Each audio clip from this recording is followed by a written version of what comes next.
오늘은 맥주 감사 주일입니다. 맥주 감사 주일.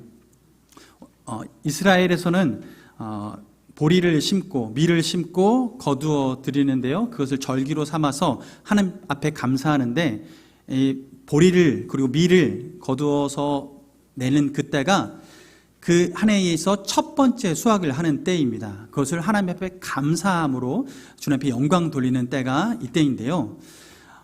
이스라엘과 대한민국 기후가 다르잖아요. 그래서 이 날들 절기를 우리나라에서 어떻게 지키냐면 1년의 절반을 주님 앞에 하나님께서 도와주심에 감사함으로 좀 영광 돌리는 절기로 맥주 감사 주일을 지내게 됩니다. 그래서 7월 첫째 주 오늘 주님 앞에 예배 드리게 되는데요.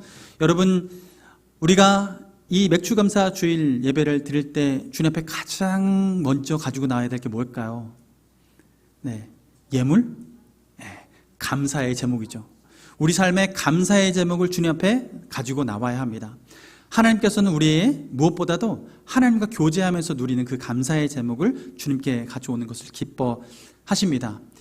저는 지난주에 반년 동안 주님께서 어떤 일을 하셨는지 그 감사의 제목들 나눴는데, 이번 한 주간 그 사이에 무슨 일을 하셨나 좀 돌아보니까요, 감사한 게 있더라고요. 우리 청년부, 청소년부 수련회를 목금토 이렇게 다녀오게 하시고 금토 진행하게 하셨어요. 물론 가트림도 또 다녀오게 하셨고, 이 시간을 보냈는데요, 월화수 비가 얼마나 많이 왔습니까? 그런데 목금토 이렇게 지냈는데, 야외 활동하는데 우리 청년들 시간 보냈는데 비가 딱 그치고 또 좋은 시간 일기로 그 시간들을 보내게 하셨어요. BBQ 고기 구워 먹는데요, 밤에 그 비가 딱 멈추고 고기 구워 먹을 수 있도록 환경까지 잘 되어져서 즐겁게 고기도 구워 먹고 또 저녁에 집회도 함께 하는 시간 가졌는데요. 얼마나 감사한지 몰라요. 모든 것들이 순적하게 진행돼서 은혜 가운데 진행되었습니다. 또 제가 감사한 거 생각해 보니까요, 목요일 날 저희가 지난 12주 동안 제자훈련을 했습니다. 우리 교회 첫 제자훈련 진행했는데 10분이 시작했고 한 분은 1권 마치고 이제 중간에 내려놓으셨는데 9분이 끝까지 지금 진행하셔서 2권까지 마치셨어요. 이제 3권 하나 남았는데 모두가 끝까지 하시고 3권 교재까지 다 받아가셔서 다음에 하실 걸 작정하셨습니다. 그래서 이제 여름방학 하고 나서 이제 9월 달부터 3권을 진행해서 일단락 하려고 하는데요. 얼마나 감사하게 기쁜 마음으로 참여하시는지, 우리 교회 안에 자원하는 마음으로 훈련받고자 하는 분들이 계셔서 너무나 감사하다 생각을 하게 되었습니다. 여러분은 어떤 것들이 감사하십니까? 지난 한 해 동안 주님께서 우리 삶 가운데 도우셨던 일들 많이 경험하셨을 텐데요. 우리 신중돈 윤수경 집사님 가정은 우리 지우 태어나서 너무나 행복하죠. 이것이 얼마나 큰 감사일지 모르겠어요. 하나님께서는 우리 인생 가운데에 감사의 것들을 허락해 주셔서 주님 앞에 영광 돌리게 하셨습니다. 여러분, 하나님 앞에 여러분의 삶 가운데 그 감사의 제목들이 더욱더 넘쳐나길 원합니다. 우리 인생에 하나님께서 감사하게끔 하시는 일은 특별한 일을 우리에게 허락하시면 감사할 수 있습니다. 여러분 인생의 감사는요, 그 특별한 좋은 일을 경험하면 감사할 수 있어요. 제가요, 돌아보니까 하나님께서 내게 무슨 특별한 좋은 일을 경험하게 하셨나 이렇게 돌아봤는데 2010년도인가 2011년도쯤에 있었던 일입니다. 제가 전임 사역을 할 때예요. 전도사 시절에 제가 열심히 전임 전도사로서 사역을 했습니다. 얼마만큼 열심히 했냐면요, 한 1년이 52주잖아요. 이 52주인데요, 1년을 돌이켜 딱 봤는데 52주의 절반 이상을 토요일에서 주일로 넘어가는 그 날을요, 꼬박 밤을 샜어요. 주일 준비를 하는데 사역을 준비하고 목사님께서 원하시는 거 사역들 다 세팅해서 준비해 놓는데 그거를 밤새야 겨우 마칠 수 있도록 모든 진행들이 이루어졌거든요. 그렇게 정말 갈아 넣으면서 그렇게 사역을 했었을 때였습니다. 그러던 어느 날 전화 한 통이 왔습니다. 따릉따릉 전화가 왔는데요, 낯선 번호인데 그냥 무심코 받았습니다. 받아서 전화하시는 분이 좋은 목소리로 저한테 얘기하는 거예요. 임준 씨 되시나요? 네. 임준 씨 축하드립니다 라는 거예요. 왜요? 네. 임준 씨 경품 당첨되셨습니다 라는 거예요. 경품 당첨됐대요. 이게 무슨 말인가 의심이 들었죠. 가장 먼저는 이게 혹시 스팸 전화는 아닌가 싶어가지고 의심이 들었는데, 이분이 저의 신상 정보를 자세히 이렇게 얘기하시면서 누구 맞냐고 얘기하시길래 맞다고 그랬더니 경품 당첨됐다는 거예요. 나는 경품을 신청해 본 적이 없는데 도대체 무슨 말인가 싶어서 자세히 들어보니까, 당시에 제가 KT를 쓰고 있었는데 그 전화 쓰면서 그때 당시에 클라우드라는 개념으로 온라인상의 웹 하드를 이렇게 개인에게 선물로 주었던 시절이 있었어요. 근데 그걸 개설하면 자동으로 응모되는 게 있었나 봐요. 근데 저는 그걸 개설하고 아이디를 만든 거 그게 전부인데, 응모하려고 응모한 게 아니라 그거 만들면 자동으로 응모가 신청이 됐던 거죠. 얘기를 들어보니까 제가 1등에 당첨된 거예요. 1등 당첨돼서 뭡니까? 라고 했더니 제세 공과금은 내야 된대요. 그래서 네 알겠습니다. 뭡니까? 했더니 맥북 에어, 그때 당시 처음 나왔을 때에 그 노트북을 선물로 준다고 이렇게 연락이 온 거예요. 제가 감사합니다 하라고 냉큼 받았습니다. 받았는데요, 제가 받고 나서 마음에 기뻤죠. 기뻤는데 왜 이런 일이 벌어졌을까? 제 인생에 그런 거 받아본 적이 없거든요. 그런데 그걸 받으면서 제 그날을 1년을 돌아보게 됐습니다. 하나님 앞에 제가 열심히 좌우 뒤 안 돌아보고 달려갔거든요. 근데 그걸 받고서요, 이거 하나님이 위로하신 거구나 라는 생각을 했습니다. 하나님이 나를 위로하셔서 이 선물 주셨구나 라고 생각해서요, 그 다음엔 어떻게 했을까요? 또 더 열심히 달려갔죠. 다음에 뭐 주실까 이 생각으로 달려간 건 아닙니다. 하나님이 늘 나와 함께하고 계시고 나를 지켜보시는구나 라는 생각을 하게 됐습니다. 하나님께서 그 경험을 하게 한 후에, 여러분 그 일이 겪으니까요, 그 특별한 좋은 일을 경험하니까 저절로 감사가 나와요. 여러분 이 좋은 일을 경험하면 누구라도 저절로 감사할 수 있어요. 이스라엘 백성들, 예수님 만났던 사람들, 얼마나 주님의 은혜를 경험한 사람들이 감사했습니까? 눈먼 자가 눈을 떠도요 주님 앞에 감사했습니다. 눈먼 자 눈을 뜨게 된 과정 가운데 어떤 은혜가 있었습니까? 눈을 앞을 보지 못한 사람 예수님 찾아가셔서 예수님이요 흙 이겨가지고 침 발라서 눈 딱 발라줘서 싹 씻어줘서 눈 뜨게 하셨잖아요. 주님께서 그 은혜로 그 눈먼 자가 눈 뜨게 되는 가운데 그 눈 뜬 자가 얼마나 감사했습니까? 하나님 앞에 특별한 경험, 특별히 좋은 경험을 하면 자연스럽게 감사합니다. 그런데 하나님께서는 우리의 감사가 그렇게 특별하게 좋은 일을 경험했을 때만 감사하길 원하실까? 그렇진 않아요. 하나님께서 뭐라고 말씀하시냐면 데살로니가 전서 5장 18절 말씀, 우리가 잘 아는 말씀입니다. 뭐라고 말씀하십니까? 범사에 감사하라. 이것이 그리스도 예수 안에서 너희를 향하신 하나님의 뜻이니라 말씀하십니다. 하나님 뜻이 뭐라고요? 범사에 감사하래요. 범사는요, 일반적인 평범한 일을 말씀하고 있는 것입니다. 평범한 일에도 하나님께서 감사하래요. 이걸 바꿔서 얘기하면 이런 거예요.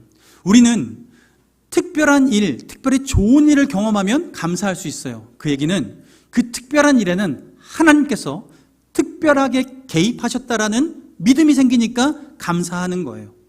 그런데 주님은 평범한 일을 또한 감사하라 말씀하세요. 이 얘기는 뭐예요? 하나님께서 모든 평범한 일상 가운데 함께 하신다는 얘기입니다. 하나님은 어떤 특별한 사건에만 순간적으로 그때만 역사하시고 그때만 임재하시는 것이 아니라, 하나님은 우리의 모든 평범한 일상 가운데 함께 하시며 모든 순간 가운데 역사하시는 분이라는 얘기예요. 그러므로 범사에 감사하라. 그러므로 범사에 감사하라. 주님께서는 우리에게 그 감사의 제목들을 우리 일상까지 펼쳐 놓으라고 말씀하십니다. 여러분 오늘 하루에 감사할 것이 무엇이 있겠습니까? 오늘도 이 자리에 건강하게 앉아 있게 된 것 얼마나 감사합니까? 운전하고 있는데 자동차가 맞으로 역주행 오지 않고 안전하게 이곳까지 온 게 얼마나 감사합니까? 주님께서 우리 일상 가운데 평소에 평범하게 일어나는 모든 일들이 그냥 안전하게 일상적인 거다 생각하지만요, 여러분 잠깐만 바꿔 생각하면 모든 게 기적 같은 일상입니다. 우리가 걷고 호흡하고 밤에 눈 감았는데 아침에 눈을 뜬다는 것, 이 모든 게 얼마나 큰 은혜인지 몰라요. 하나님이 모든 것을 섭리하고 계시기 때문입니다. 하나님이 그렇게 평범한 일상을 감사하라고 말씀하시는데요. 네, 좋습니다. 우리는 그렇게 일상 또한 감사할 준비를 할 수 있습니다. 주님이 함께 하시니까요. 그런데 우리 마음 가운데 이 평범한 일상을 넘어서서 이럴 때는 주님 앞에 감사하기가 어려워질 때가 있어요. 언제일까요? 우리 삶에 어려운 일이 닥칠 때예요. 건강상의 어려운 일을 닥치거나 또한 우리 재정적인 어려운 일을 닥치거나 사람들과의 관계에 어려움을 겪게 될 때 우리는 그 평범한 일상이 아니라고 여겨지고 그 일이 우리를 낙막시킬 일로 경험하게 됩니다. 그때 우리는 어떤 마음 태도를 가지게 되냐면 가장 쉬운 감정은요, 원망하는 거예요. 불평하는 거예요. 그런데 주님께서는 오늘 하나님께서는 그 모든 것까지도 감사하라라고 얘기하십니다. 네, 제가 억지 같은 얘기를 드려서 너무나 죄송합니다. 그런데 주님께서는 우리에게 그럼에도 불구하고 감사하라 말씀하세요. 그런데 그 감사로 우리가 바꿔내기 위해서는 그런데 우리 안에 그런 내적인 힘이 없는 거죠. 그것조차도 감사로 바꿔내기에는 우리에게 마음의 동력이 이끌어나지지 않는 거예요. 그런 일을 겪게 되면 그때 우리가 가져야 될 것이 무엇인가? 바로 소망입니다. 감사의 씨앗이 바로 소망입니다. 지금 눈앞에 펼쳐진 것은 도저히 감사할 수 없고 주님 앞에 원망으로밖에 반응할 수 없는 그 현실인데 하나님은 지금의 그 사건 뒤편에 하나님께서 예비해 두신 그 일을 소망으로 바라보라 하시는 겁니다. 그것을 소망으로 바라볼 때 지금의 이 어려움을, 환난을 극복해낼 수 있는 은혜를 주시겠다고 말씀하시는 거예요. 그래서 로마서 5장 3절 4절 말씀 보면 말씀하세요. 다만 이뿐 아니라 우리가 환난 중에도 즐거워하나니 이는 환난은 인내를, 인내는 연단을, 연단은 소망을 이루는 줄 아니라. 하나님께서는 지금 눈앞에 보이는 그 환난과 어려움 가운데 궁극적으로 무엇을 품기 원하시냐면 소망을 품기 원하세요. 소망을 가질 때 지금 이 환난을 인내로서 견뎌 나갈 수 있고 비로소 이 모든 과정을 견디어 나갈 때 그 후에 그 소망의 열매를 보면서 하나님께 진정으로 감사할 수 있는 우리 삶이 될 수 있기 때문입니다. 그때 비로소 우리는 지금 이 순간도 소망을 품는 그 순간부터 주님 앞에 감사하는 자로 살아갈 수 있게 되는 거예요. 우리가 이렇게 감사의 삶에서 오는 환난 가운데 우리 감정이 넘어지고 힘들어져서 이것을 다시 한번 주님 앞에 감사로 돌이키기 위해서는 과연 어떤 일이 있어야 될까? 여러분, 엘리사가 일전에 수넴 여인을 만날 때가 있습니다. 엘리사가 주님의 사역을 감당하면서 여행을 다니는데요. 수넴 지역을 지나갈 때 그곳에 사는 한 여인이 엘리사를 아끼는 마음으로 하나님을 섬기는 마음으로 그 엘리사에게 먹을 것을 대접해 줬습니다. 먹을 것을 대접해주고 한 번 지나가고 두 번 지나가고 지속적으로 섬겨 나가는데요. 어느 정도까지 섬겼냐 하면 엘리사가 또 지나갈 때 그곳에 편하게 쉬게 가게끔 방을 하나 마련했습니다. 서재도 마련하고 그곳에 침대도 마련해서 편안하게 쉬고 갈 수 있도록 만들어 주었어요. 엘리사 마음에 너무 감사하죠. 그래서 엘리사가 이 여인의 소원, 이 가정의 소원이 무엇인가 좀 알길 원했습니다. 사원에게 물어봤습니다. 이 가족에게 필요한 게 무엇인가? 사원이 눈치가 빠르잖아요.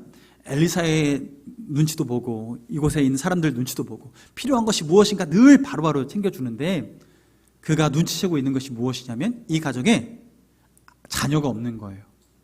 자녀가 없어서 그것이 이 가정의 근심 중에 하나였던 걸 알게 된 거죠. 엘리사가 이 얘기를 듣고 이 여인을 불러서 얘기합니다. 얘기를 어떻게 하냐면요. 하나님께서 약속을 해주시는 거예요.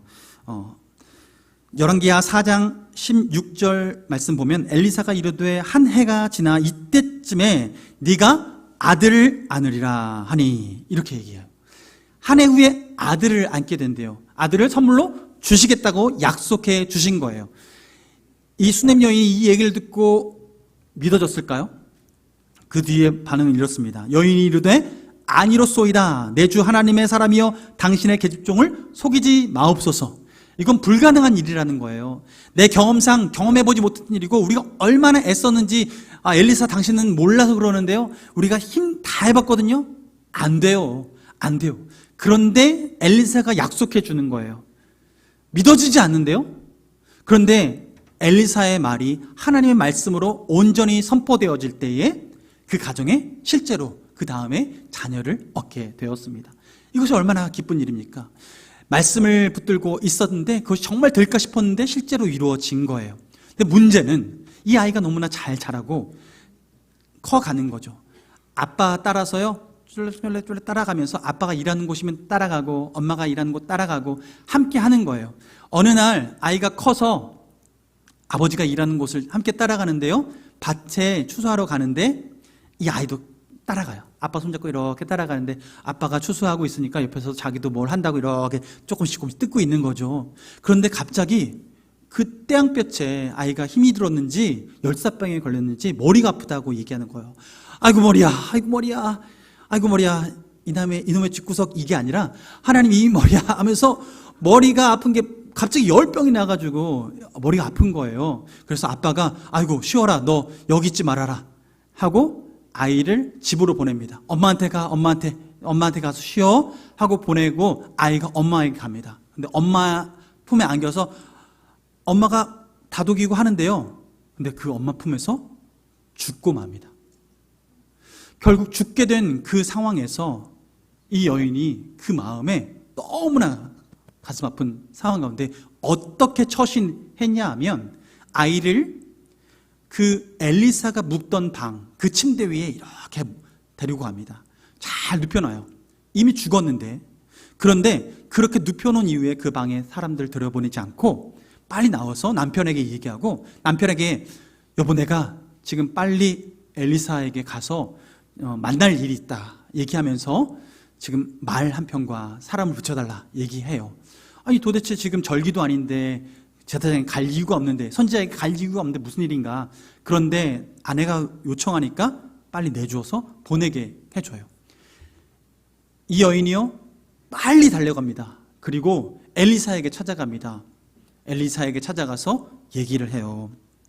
무슨 얘기를 하냐면요, 열왕기하 4장 28절에 이렇게 얘기합니다. 여인이 이르되 내가 내 주께 아들을 구하더이까 나를 속이지 말라고 내가 말하지 아니하더이까 이렇게 얘기하는 거예요. 엘리사를 칭찬하는 거예요? 원망하는 거예요? 원망하는 거예요. 엘리사를 원망하는 거예요. 아이를 안 갖기 원했기 때문에 이 얘기를 하는 걸까요? 아니에요.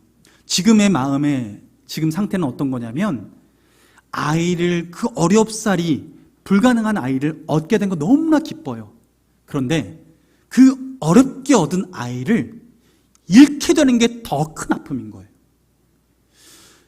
지금 이 여인의 아픔은 지금 그가 얻은 자녀를 잃게 된 그 아픔이 너무나 커서 차라리 그 아이를 얻지 않았더라면 이 큰 아픔을 겪지 않았을 텐데 라는 그 마음을 그렇게 토해내고 있는 것이죠. 이 여인의 마음을 알겠습니까? 엘리사는요 그 마음을 알아챘습니다.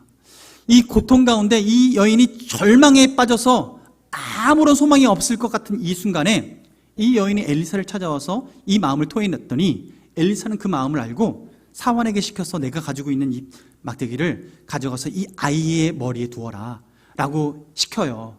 그러면 나을 것이라는 얘기죠. 사환이 잽싸게 달려갑니다. 그런데 이 여인은요 그냥 따라가지 않습니다. 뭐라고 얘기하냐면 당신이 나와 함께 하시기 전에는, 같이 가기 전에는 내가 한 발짝도 움직이지 않겠습니다. 엘리사가 함께 하길 원하는 거예요. 엘리사가 그 죽음의 상황 가운데 함께 하길 원하는 거예요.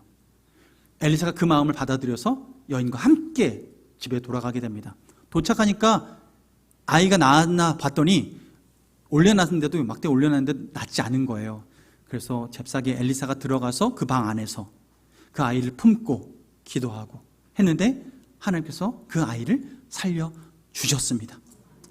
하나님은요, 이 여인의 가정 가운데 고통 겪고 있는 이야기를 들으셨고 그 고통에 대한 반응을 하셨습니다.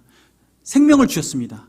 그런데 이 기쁨이요, 이 감사가 지속되지 않고 결국 이 아이가 생각지 못한 순간에 죽게 돼요. 그런데 그게 이 여인에게 얼마나 큰 절망이고 어려움인지, 이 낭만 가운데 헤어나올 수 없는 그때에 그녀가 한 행동은 무엇이냐면 이 모든 상황을 바로잡을 분이 바로 엘리사, 하나님이시다라는 이 믿음 때문에 달려간 거예요. 여러분, 죽었다면요, 소망이 없다면, 절망으로 끝났다면 그냥 그 자리에서 철퍼덕 앉아서 엉엉 울고 이를 어쩌나 남편 불러오고 상황들을 주변에 있는 사람들 불러와서 했을 거예요.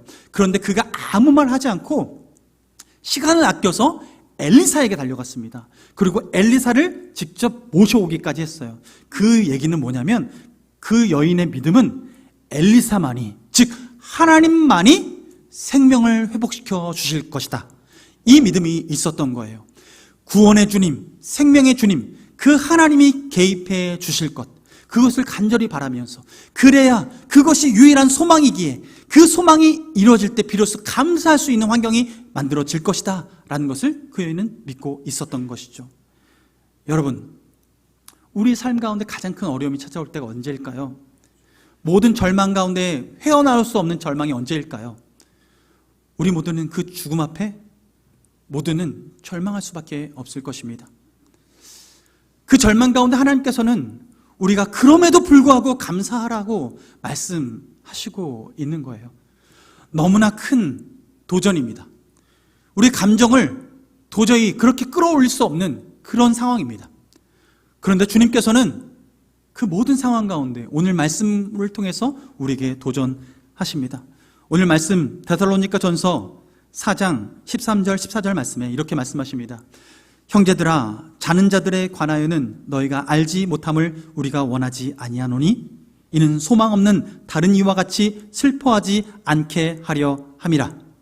우리가 예수께서 죽으셨다가 다시 살아나심을 믿을진대 이와 같이 예수 안에서 자는 자들도 하나님이 그와 함께 데리고 오시리라. 하나님께서는 우리에게 이 약속을 해 주셨습니다. 주님께서는 이 약속을 붙들고 나아가라고 말씀하십니다. 주님께서는 이 약속이 어떤 한 사람에게만 국한된 약속이 아니라, 목회자에게만 국한된 약속이 아니라 모든 믿는 주님의 자녀들에게 허락하시는 약속인 것입니다. 우리가 이것을 붙들고 이 땅 가운데 살아갈 때, 좋은 일이 있을 때 감사, 평범한 일일지라도 감사, 그러나 우리 삶 가운데 생각지 못했던 그 환난 가운데서라도, 그 죽음의 위협 가운데서라도 주님 앞에 소망을 두고 감사하라고 주님께서 말씀하고 있는 것입니다. 여러분, 우리의 소망이 무엇입니까? 주님께서는 우리에게 이 소망을 붙들고 나아가라 하십니다. 고린도전서 15장 42절로 44절 말씀에 주님께서는 우리에게 이 약속을 하세요.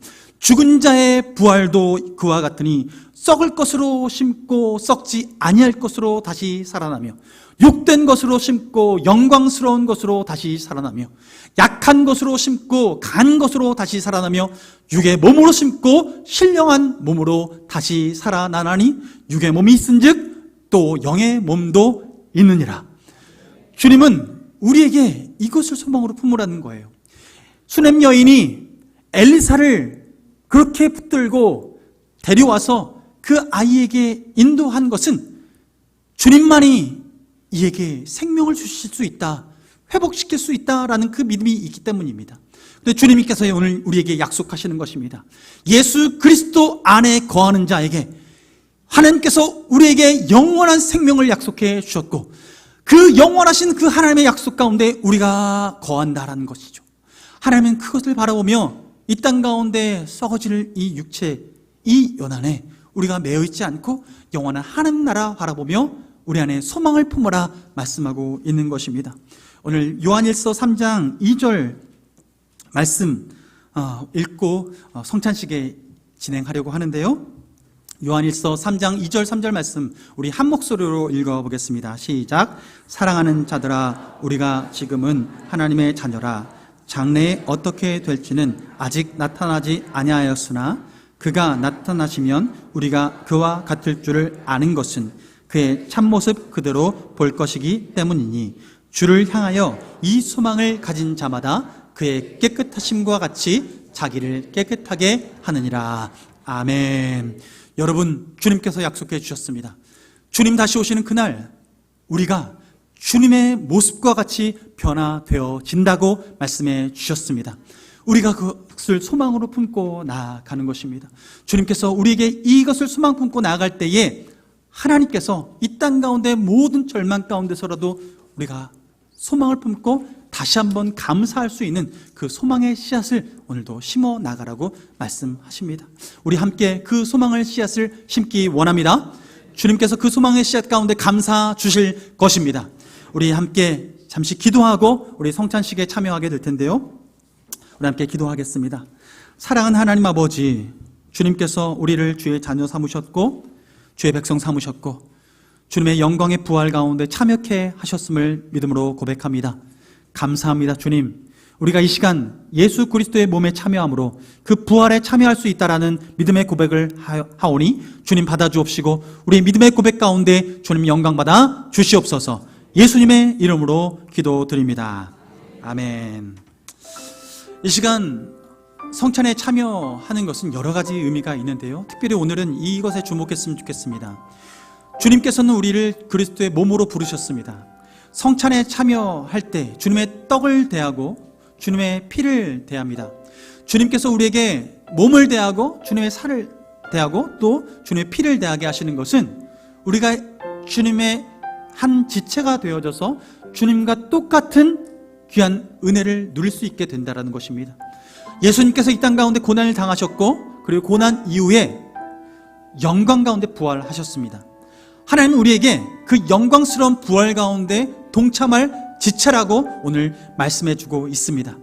오늘 주님 앞에 감사의 씨앗, 주님 그 영생의 그 소망을, 하나님의 그 부활의 소망을 품는 성찬식이 되어지길 주님의 이름으로 축원합니다. 기도하겠습니다. 우리를 온전케 하시는 하나님, 성령의 임재 가운데 저희가 주님의 떡과 잔에 참여하였습니다.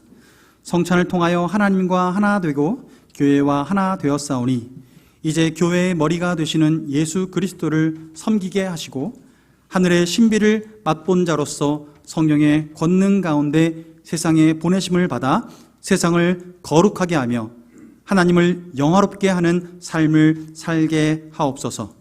우리 주 예수 그리스도의 이름으로 기도합니다. 아멘. 이 시간은 우리 함께 찬양 드리면서 하나님 앞에 나가길 원하는데요, 우리 한숨을 바꾸신 하나님, 우리의 눈물을 바꾸시는 그 하나님께서 우리의 주인 되십니다. 우리가 의지할 분이십니다. 우리가 이 믿음으로 하나님 앞에 고백하며 나아가도록 하겠습니다. 고달픈 삶에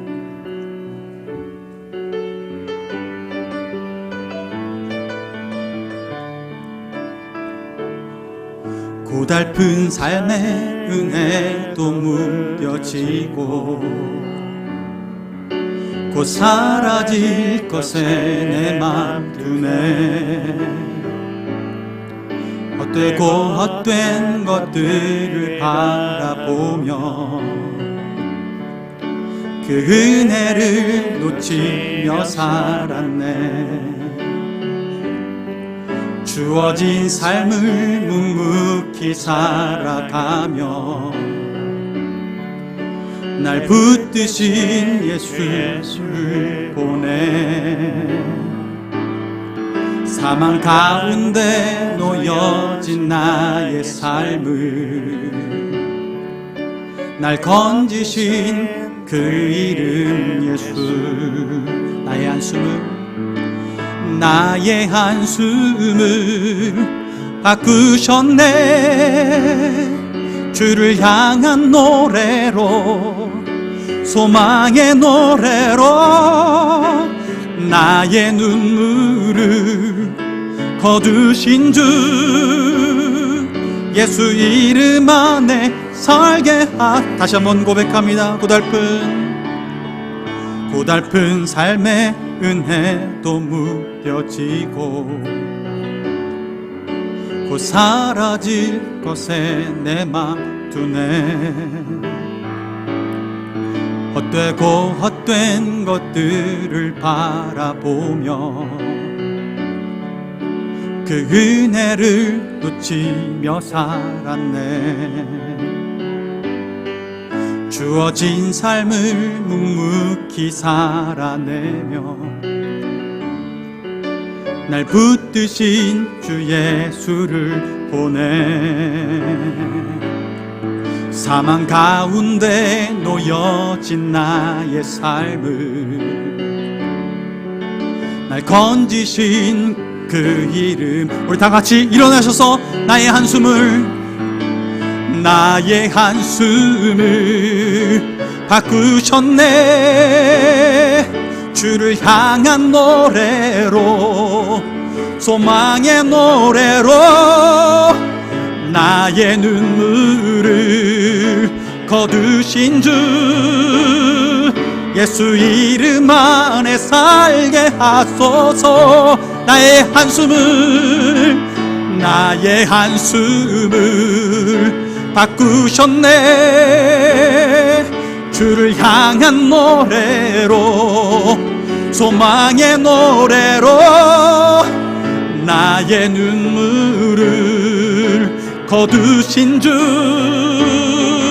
예수 이름 안에 살게. 다시 한번 고백합니다. 나의 한숨을 바꾸셨네. 주를 향한 노래로, 소망의 노래로 나의 눈물을 거두신 주 예수 안에 살게 하소서. 이 시간 주님 앞에 기도하며 나가기를 원합니다. 여러분, 주님은 우리를 사랑하시기에 한결같이 사랑하십니다. 주님은 우리 삶의 특별한 순간에만 함께 하시는 것이 아니라 우리의 모든 범사 가운데 함께 하십니다. 뿐만 아니라 주님은 우리의 사망의 절망 가운데 있을지라도 주님께서는 그 상황을 바라보고 계시며 우리의 삶의 영원한 소망 대신 부활의 소망을 우리에게 약속해 주고 계십니다. 주님, 내가 이것을 붙들고 나아가겠습니다. 주님, 역사하여 주옵소서. 주님, 우리의 절망 가운데서 이 소망을 붙들고 이 소망의 씨앗을 심고 나아갈 때에 우리에게 새로운 감사의 제목을 허락하여 주옵소서. 은혜를 베풀어 주옵소서라고 주님 앞에 감사 기도 드리며 나아가기를 원하며, 예배 드린 기도 드린 이후에 우리 박희수 원로 목사님께서 축도해 주심으로 예배를 마치도록 하겠습니다. 이 시간 주여 한번 무릎 꿇고 기도하겠습니다. 주여, 살아계신 아버지 하나님, 주님의 은혜 감사합니다. 주님께서 우리를 붙들어 주셔서 아버지의 은혜 가운데 살게 하시고 주님 앞에 감사함으로 살 수 있도록 인도하시니 감사합니다. 주님, 우리가 좋을 때에 감사할 수 있습니다. 아버지, 그러나 주님께서는 우리가 좋은 그 감사로 멈추지 않게 하시고 우리에게 범사에 감사하라 말씀하시는 주님을 찬양합니다. 하나님 앞에 범사에 감사함으로 말미암아 우리를 평생 주님께서 동행하시고 도우시는 하나님의 은혜를 맛보게 하여 주시옵소서. 하나님께서 우리 인생 가운데 우리를 홀로 내버려 두지 아니하시고 하나님의 은혜 가운데 거할 수 있도록 인도하신 주님을 찬양하오니, 주여, 주를 바라보는 자에게, 주여, 주를 바라보는 자에게 생명을 허락하시고 풍성한 은혜를 허락하여 주시옵소서. 하나님, 이 땅 가운데 절망이 우리를 찾아올 때가 있습니다. 아버지, 경제적인 어려움과 육체적인 어려움과 아버지 심지어 죽음의 위협 가운데 우리가 놓일 때가 있습니다. 아버지, 세상에는 소망이 없습니다. 세상에는 희망이 없습니다. 그러나 주님께서는 우리에게 하늘나라를 향한 소망을 주셨습니다. 예수 그리스도의 부활의 소망을 두게 하셨습니다. 이제는 우리가 예수 그리스도의 몸에 참여하여 아버지 부활의 소망에 아버지 일원이 되게 하신 것을 감사합니다. 아버지, 교회에 합당한 삶을 살아갈 수 있도록 인도하여 주옵소서. 거룩한 주의 역사를 따라 살아갈 때 주님 놀라우신 주님의 은혜를 맛볼 수 있도록 주의 역사하시길 원하오니, 주여, 은혜 가운데에 우리를 새롭게 하여 주옵소서. 주의 은혜를 누릴 수 있도록 주님 영광 가운데 우리를 이끌어 주셔서 주님 마지막 그날까지 주님 이 믿음의 경주를 끝까지 걸어갈 수 있도록 인도하여 주시옵소서.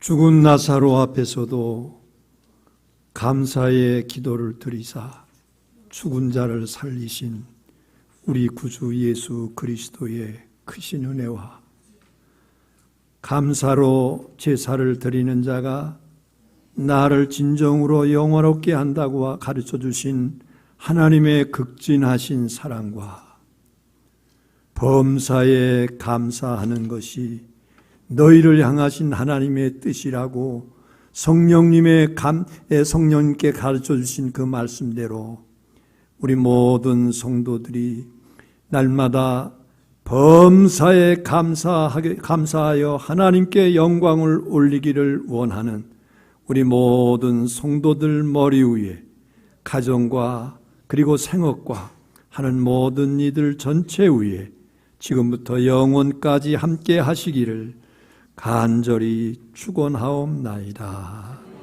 아멘.